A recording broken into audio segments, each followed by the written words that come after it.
Molt bé. Esquerra? Sí. Bona tarda a tothom. Començaré, si em permeteu, amb un titular, i és que el Mediterrani s'ha convertit en la frontera més perillosa del món.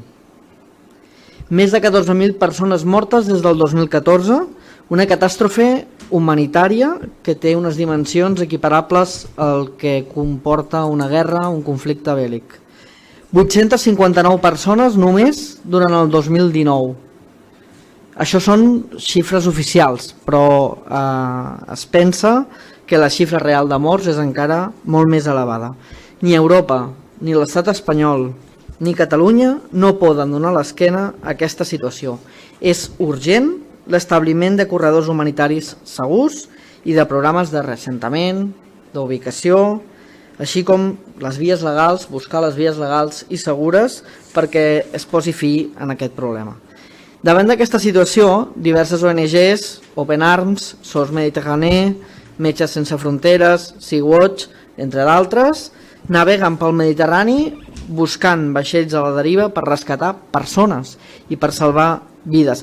Una tasca que, per altra banda, és responsabilitat directa de les institucions europees i dels estats membres.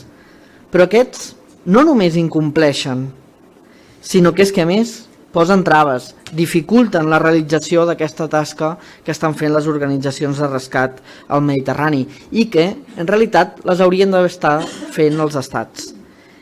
Sumem a tot això que aquestes organitzacions estan patint una forta repressió, una forta onada de criminalització per part de molts estats europeus. No només parlem de la Itàlia d'en Salvini, sinó que parlem també d'altres estats europeus, els quals impedeixen que atraquin els seus ports, immobilitzen els seus vaixells, els amenacen de multes i els acusen de tràfic de persones i d'organització criminal, cosa que ha portat, per exemple, a la detenció de la capitana del Sea-Watch 3, Carola Racket, i diversos països tenen previstos fer multes, fer sancions, com per exemple l'estat espanyol, de fins a 900.000 euros en cas que s'intenti rescatar persones.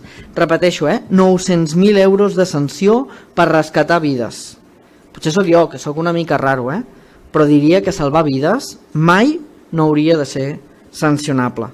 I ens preguntem si els governs tinguessin el Mediterrani, potser permeteu-me fer una mica d'anècdota o broma, si els governs tinguessin al Mediterrani centenars d'iots de multimilionaris a la deriva, també els deixarien enfonsar-se? O llavors sí, anirien fugassos al rescat i complirien amb el seu deure? I això ho dic perquè se'm dibuixa una altra pregunta que em faria i que em fa reflexionar.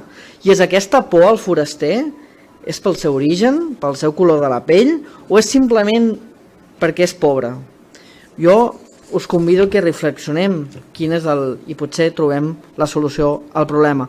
El govern de l'estat espanyol, per exemple, ha canviat radicalment el seu plantejament respecte al que va fer a l'Aquarius just després que Pedro Sánchez guanyés la moció de censura.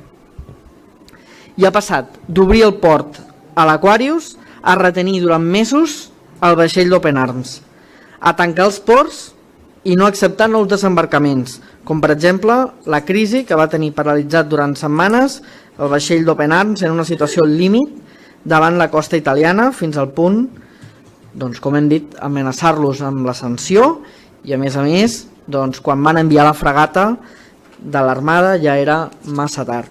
El govern de la Generalitat ha expressat en diverses ocasions la voluntat d'acollir i ha declarat els ports de Catalunya ports segurs, motiu pel qual pensem que l'estat espanyol hauria d'acceptar aquest oferiment, hauria d'acceptar que ports de la Generalitat permeti que els vaixells que estan realitzant accions de salvament al Mediterrani hi puguin desembarcar, i els demano que en la mesura que aprovem aquesta moció i en la seva, confio, interlocució amb el govern de l'Estat, doncs els demano que posin fil a l'agulla i deixin que a Catalunya puguin seguir acollint com hem fet fins ara.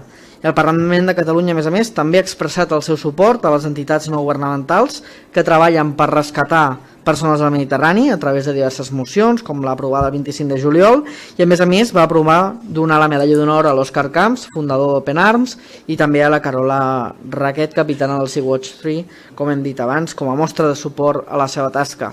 A més, us diré que això també compta amb el suport d'altres administracions, perquè a la pròpia Diputació de Barcelona es va aprovar un text molt similar a aquest el passat dijous en ple.